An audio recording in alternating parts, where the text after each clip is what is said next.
मकर संक्रांत हा एक मोठा भारतीय सण आहे. हा सण 14 किंवा 15 जानेवारीला साजरा करतात. संक्रांतला तिळगुळ पण बनवतात. तिळगुळ हा एक मकर संक्रांतीसाठी चांगला कारण त्याच्यात उष्णता असते आणि उष्णता लागते मकर संक्रांतला, कारण मकर संक्रांतला खूप थंडी असते. मकर संक्रांतला लग्न झालेल्या बायका हळदी कुंकू करतात आणि वाण लुटतात.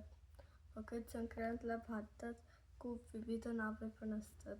महाराष्ट्रात मकर संक्रांत म्हणतात, तमिळनाडूमध्ये पोंगल म्हणतात, पंजाबमध्ये लोहरी म्हणतात आणि आसाममध्ये बिहू म्हणतात. थोडक्यात मकर संक्रांत हा एक गोडवा पसरवण्याचा सण आहे.